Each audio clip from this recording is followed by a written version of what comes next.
लाल किले पर हिंसा करने वालों पर दिल्ली पुलिस का इनाम, कहा दीप सिद्धू की सूचना देने वाले को मिलेगा 1 लाख का इनाम।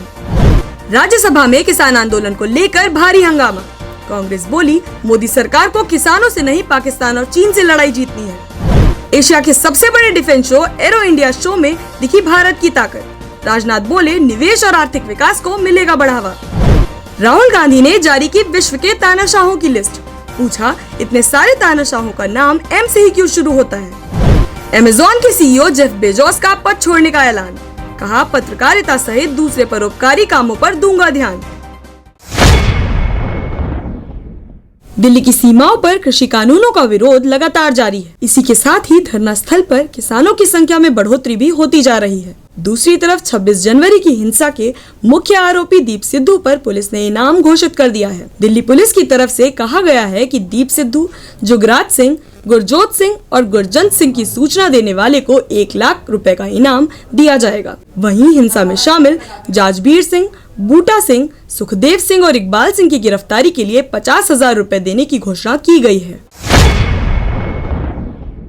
नए कृषि कानून को लेकर देश की राजधानी दिल्ली में चल रहे किसान आंदोलन के बीच कड़ाके की ठंड ने राज्यसभा का माहौल भी गर्मा दिया है। उच्च सदन में कांग्रेस नेता गुलाम नबी आजाद ने कहा है कि किसान 130 करोड़ हिंदुस्तानियों को रोटी देते हैं और किसानों से लड़कर हमें कुछ नहीं मिलेगा। किसानों के सामने तो अंग्रेज भी झुक गए थे और हमें किसानों से नहीं पाकिस्तान और चीन से लड़ाई जीतनी है। दूसरी तरफ कांग्रेस के वरिष्ठ नेता दिग्विजय सिंह ने सदन में पत्रकारों, सोशल एक्टिविस्टों पर राजद्रोह की धाराओं के तहत मामले दर्ज कराने का भी मुद्दा उठाया। वहीं राज्यसभा के सभापति एम वेंकैया नायडू ने सदन की कार्यवाही को बाधित करने पर आम आदमी पार्टी के सदस्य संजय सिंह, सुशील गुप्ता और एनडी गुप्ता को दिन भर के लिए निलंबित कर दिया।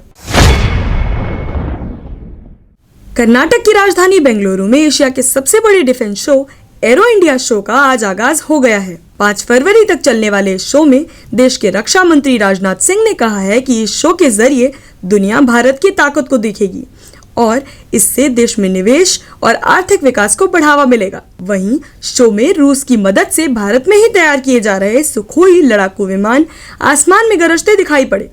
इस कार्यक्रम में रक्षा मंत्री राजनाथ सिंह समेत सेना के तीनों प्रमुख भी शामिल हुए।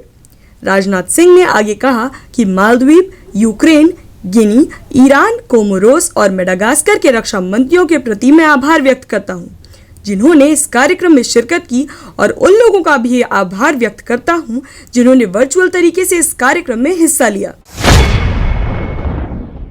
कांग्रेस के पूर्व अध्यक्ष राहुल गांधी ने इशारों ही इशारों में मोदी सरकार पर निशाना साधा है। राहुल ने आज अपने ट्वीट में कहा है कि आखिर इतने सारे तानाशाहों का नाम एम अक्षर से ही क्यों शुरू होता है। अपने ट्वीट में उन्होंने दुनिया के कई तानाशाहों के नाम भी लिस्ट किए हैं। इसमें F Marcos, B Mussolini, S Milosevic, Hosni Mubarak, Mobutu, Michel Micombero, Pervez Musharraf को भी शामिल किया है। ध्यान देने वाली बात यह है कि राहुल ने इन तानाशाहों का नाम उस समय लिया है जब किसानों और सरकार के बीच कृषि कानूनों को लेकर लगातार गतिरोध बना हुआ है।